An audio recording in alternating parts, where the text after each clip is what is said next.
Hello, everybody. I am Sirius, and I am here to talk to you today about cognitive dissonance. Now, in psychology, cognitive dissonance is this: the mental stress or discomfort experienced by an individual who holds two or more contradictory beliefs, ideas, or values at the same time, or is confronted by new information that conflicts with existing beliefs, ideas, or values. Now, I am going to talk to you more today about the latter. That is, if you have certain beliefs, ideas, or values, and at some point in your life you are confronted by new information that contradicts those beliefs, ideas, or values, you will experience cognitive dissonance. You will have a brain fart. Don't be ashamed of it. It happens to all of us, and it happens all the time. Now, let's continue as I explore the concepts of cognitive dissonance and how it affects, well, let's say, any man that swallows the red pill. Leon Festinger's theory of cognitive dissonance focuses on how humans strive for internal consistency. When inconsistency or dissonance is experienced, individuals tend to become psychologically uncomfortable, and they are motivated to attempt to reduce this dissonance, as well as actively avoiding situations and information which are likely to increase it. Now, I'm going to relay this to you as an expatriate, and I'm going to share my experiences with you as what it means to be a stranger in a strange land. First of all, when we are talking about cognitive dissonance, I am talking about the experience that many, and almost all men experience when they take the red pill. When they swallow it down into their gullet, the world doesn't look the same anymore. When you see it, when you see what the world actually is, it will cause this cognitive dissonance, and it will make you angry. It will make you sad, and it might make you hysterical. And this is what we need to approach and understand as MGTOW men. Once you swallow that pill, the happy days, they're over. I'm sorry. There are no more happy days once you swallow that red pill. Now, I'm going to relate my experiences when I moved to Indonesia. Now, being an expatriate, it turned my mind inside out, absolutely inside out. And I want you to be able to share these experiences with me. Now, the experiences I'm going to relate are very simple, and I'm going to relate with those experiences on a level where I'm hoping you can understand. Now, when I first moved here, you have to understand that me, as a conditioned mind from the North American system, I always was a person who considered do not litter, do not throw trash on the ground. Don't throw your trash on the ground. Be safe. There were two things that always were in my mind: safety and my concern of the environment. It was always there. Now, when I first came here, however, I noticed that everybody threw trash on the ground. They threw it anytime, anywhere. If you were smoking a cigarette, if you were chewing a piece of gum, any piece of trash you had on your person, the solution was throw it on the ground. Just toss it on the ground where you stand. And this continues in this country today. Now, when I first saw that, when I first saw people tossing their trash on the ground, I was experiencing a moment of cognitive dissonance. In that moment, I did not understand why. Why are you throwing your trash on the ground? Why are you doing that? I can't understand that. And they did it. And the funny thing is that when I saw it, I was in a state of thinking where, wait a second, I have been taught my entire life not to throw trash on the ground. Yet this is all happening here. This was my cognitive dissonance moment when it came to that very simple concept. And I saw people driving along the street throwing trash on the ground, walking down the street throwing trash on the ground. There was trash everywhere.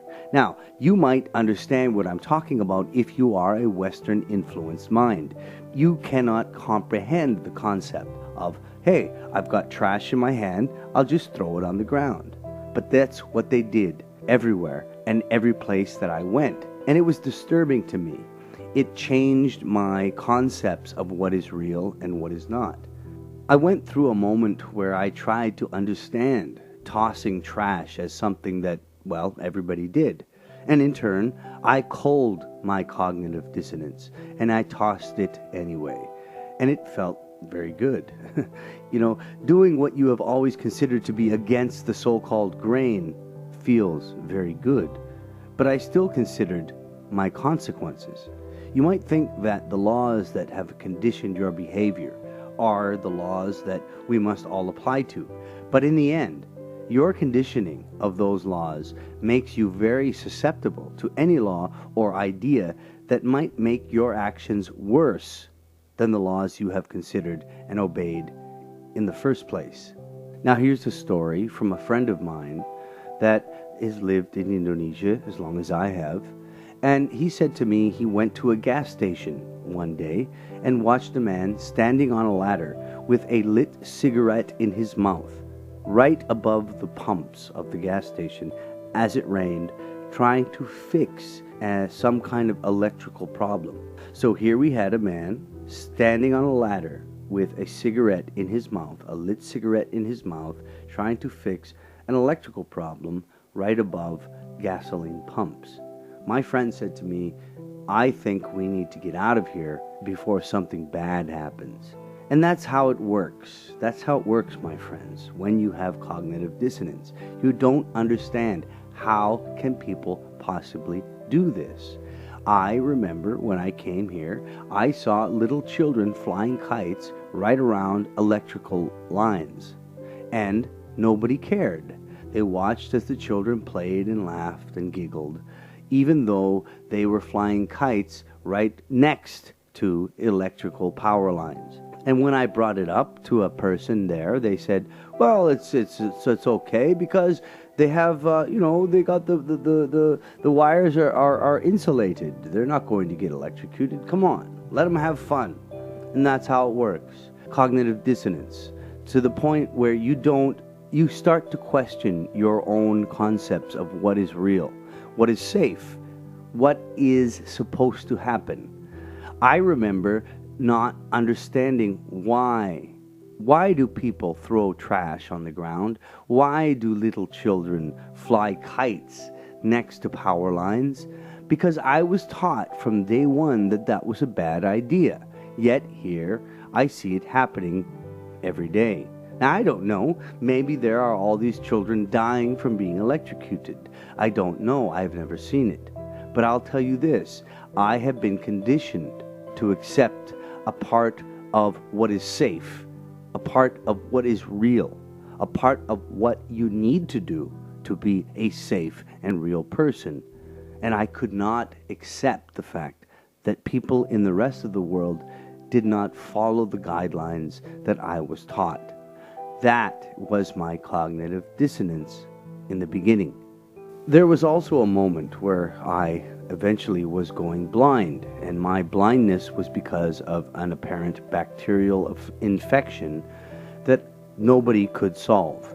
I went to many doctors, I spent a lot of money, and I watched as my eyesight became worse and worse because of this infection. Now, I eventually met and talked to a friend who said, why don't you come with me to this doctor in this small village who has an ability to heal you? Now, my friend at that time was full of cancer, and he is dead now. He was a great man. I love him, but now he has passed on.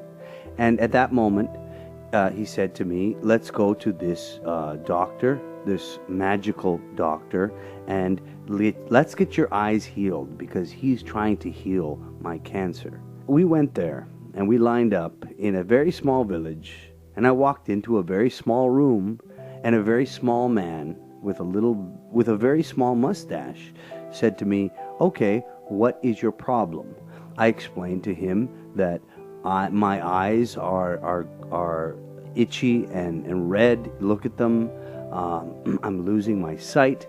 Please help me, because I have been to every other doctor and spent all my money on just getting my eyes fixed, and it hasn't happened. He then set me down on a bed, and this little man with a little mustache, he proceeded to touch me on my feet, on my bare feet, as I lay on a bed, and in his touching there was electricity.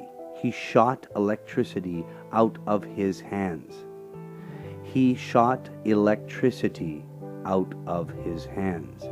I went through a very extreme moment of cognitive dissonance at that point. How can this man shoot electricity from his hands? And he did it not just on my feet, he did it on my legs, my arms, my forehead, my eyes. He was shooting a power from his hands that I could only equate to basically being shocked by a taser. Yet it was happening. This little Indonesian man with this little Indonesian mustache was shooting electricity from his fingertips into my body. Now, I went and I did 3 sessions with him. And at the end of each session, he gave me this sort of, He gave me this natural remedy that he concocted himself and made me pay for, and I paid for the remedy. But the session itself cost nothing. He said, "You pay me whatever you want to pay me. Whatever you think is good, I will accept it." And I did. I paid him $5 for each session to shoot electricity out of his hands. Now, this happened, and it was real. I've seen it, I experienced it, and it was that session, that remedy, that fixed my eyes. Because before that, I had no remedy. My eyes were going blind. I went to the Jakarta Eye Center. I went to the biggest hospital in the country to tell me what's wrong with my eyes, and they could not solve it. They gave me drugs so that I could not feel the drops they put in my eyes and take pictures of, and all of that shit, and went on and on. But in the end, I was cured by a man who could shoot electricity from his fingertips. This is real. This is not a joke. Now, this is cognitive dissonance. And you have to understand that we as MGTOW, everything we talk about, everything we are, everything we experience is cognitive dissonance to the real world, because our experience is reality. But what they tell us our experience must be is full of shit. And we need to understand that. So you and I and all of us, we need to accept cognitive dissonance. Do not let the words of another MGTOW upset you. Do not let the words of another human being upset you. It's time to wash your mind. Take it away.